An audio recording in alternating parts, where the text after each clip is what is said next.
I have a ring resize that I'm going to be working on, and this is a little bit different to any other resizings I've done before because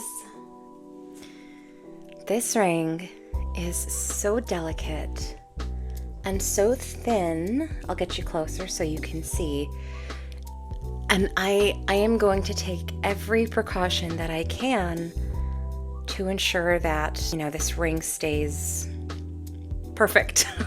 My name is Vanessa. I am a self-taught metalsmith, and I am the creator of With Love Jewelry. I have never done a resize on something so thin before, and I just want to show you what I mean by thin. So this is a close-up of the ring, and as you can see, it has cutouts inside of it, which makes it even more delicate.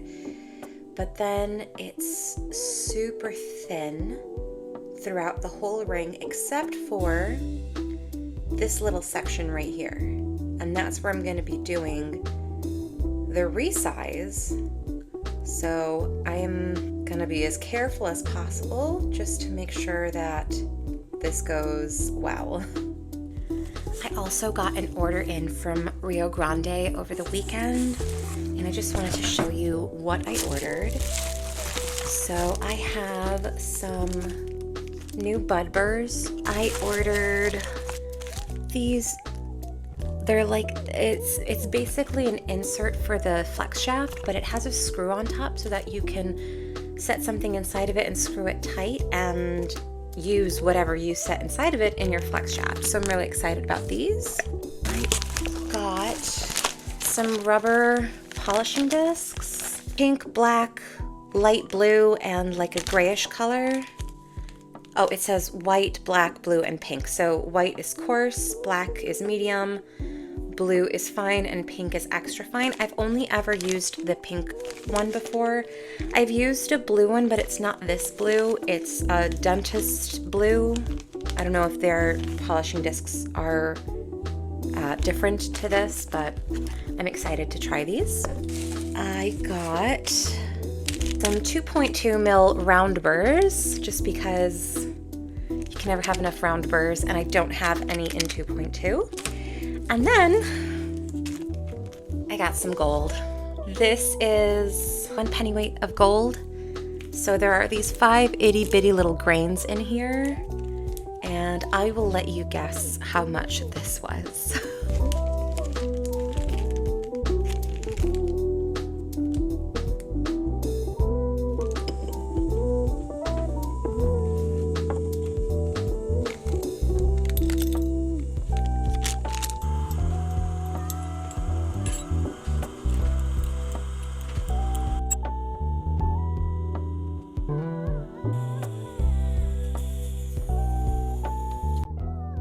This is our little ingot, and now we need to roll it into a nice piece so that I can size this guy up. So it's got to be something really small like this, because if it's too big, I'll have to put too much heat to it, and I don't want to have to use a lot of heat on this. So let's make this much smaller.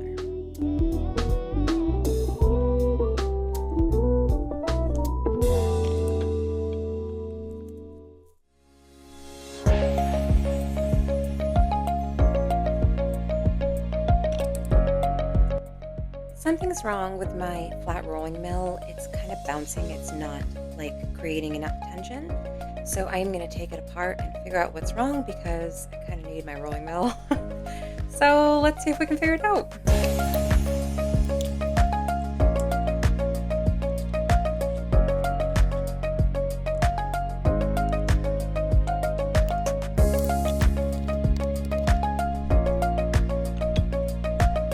Yep, that did it.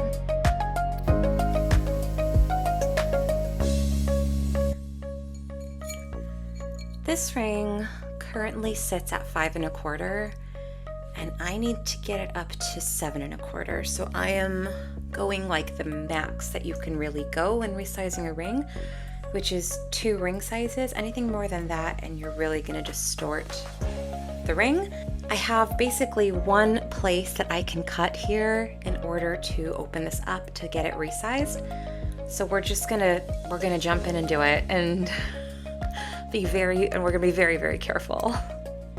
I also have 2 stamps on this ring, and I would like to preserve those, so I am going to cut to the side of the stamps so that one is 585 to show that it's 14 karat, and I'm assuming the other is a maker's stamp, so I want to preserve that, and I'm going to try my best.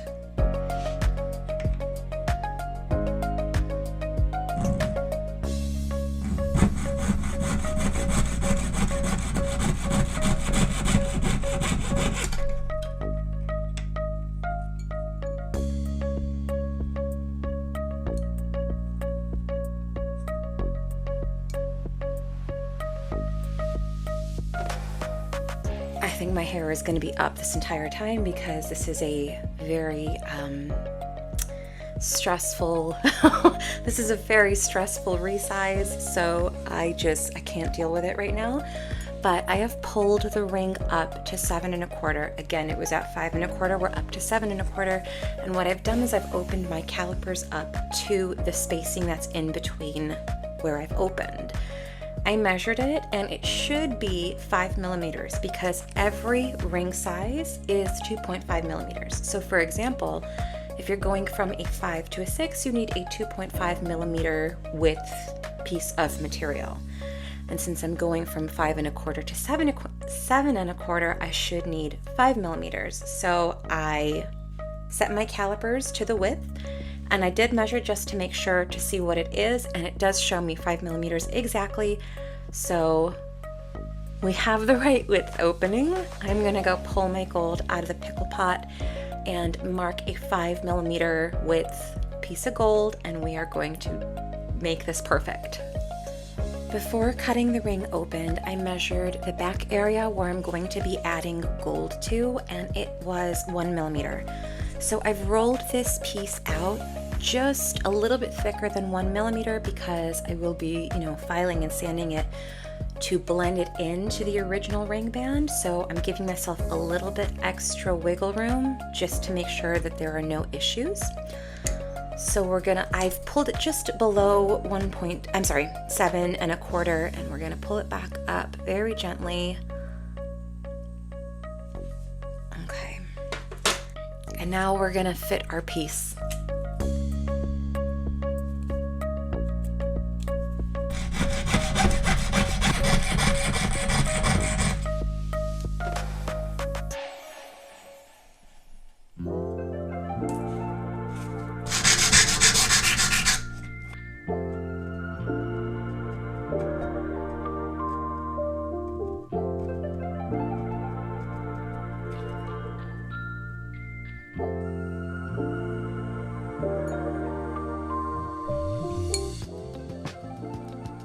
Wedged our new piece of gold, and I'm gonna clean this up a little bit because that's not a very good contact point, but essentially that's how it's gonna get soldered, and then we will go through and remove all of the extra gold.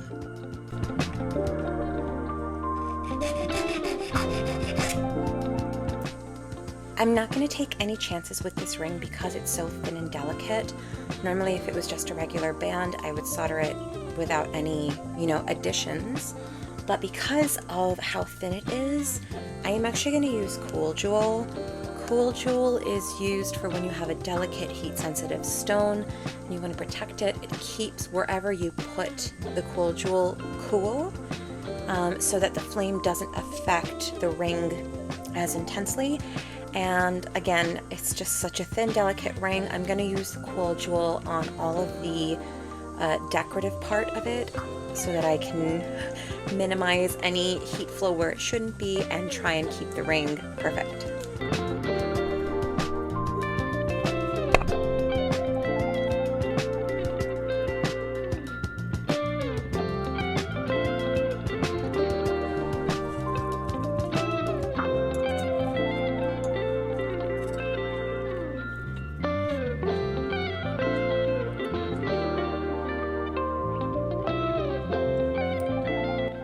Hold your breath with me, you guys.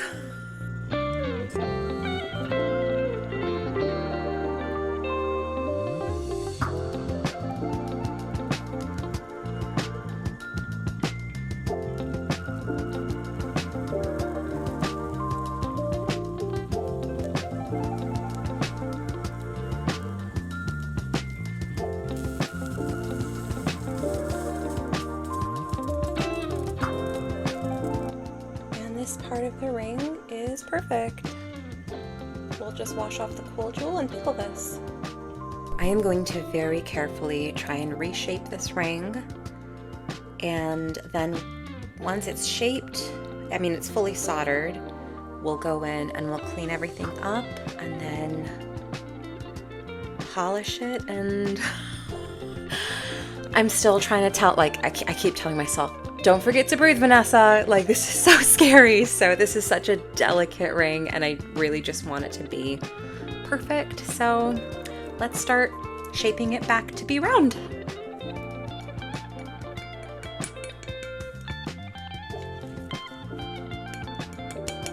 I'm going to do everything as delicate as possible just to, again, not mess with the decorative front of the ring, because I really don't want anything. There are these itty bitty little diamonds on the front of the ring, so I want to make sure that there's nothing too jostling happening and one of them gets loose. I can always go back in and tighten them up, but we're just trying to be careful. All right, we've got it to 6.5. I mean, I still have plenty of shaping I need to do. Slow and steady. And I'm starting with my rawhide just to get the basic shape in, but I will eventually go in with my chasing hammer just on the metal that I've added to give it the final shape. We're at 6 3/4, and I feel like now would be a good time to get my chasing hammer out. It's very important whenever shaping a ring on a mandrel that you constantly flip it so it doesn't end up with one side, like the bottom side bigger and the top side smaller, because mandrels are tapered. So don't forget to flip your ring. All right, let's switch over. Very delicate, everything very delicate.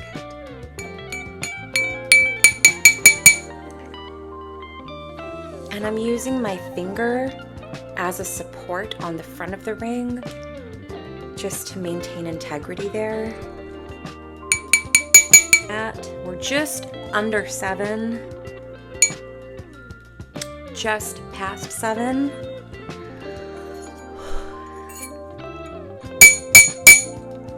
I am only hitting hard on the metal that I added. Everything else I'm very delicately tapping so that it maintains like the original everything about it. Because don't forget, I'm right next to one of the stamps, so I really don't want to like change that stamp. Right now it's perfectly intact, but we're just hitting 7 1/4 right now. So we're looking good. Okay, that's 7 1/4. And it is nice and round, but as you can see, I have all of this extra metal here. So we're gonna go in and we're gonna clean it up, and then we're gonna polish it.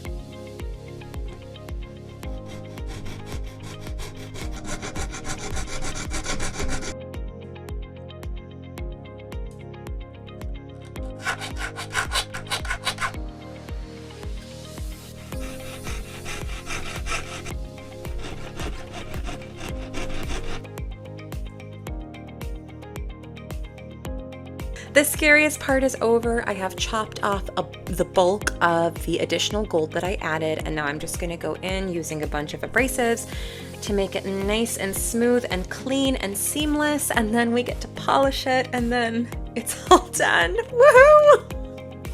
Maybe I can try out my new rubber wheels on this. It's so exciting!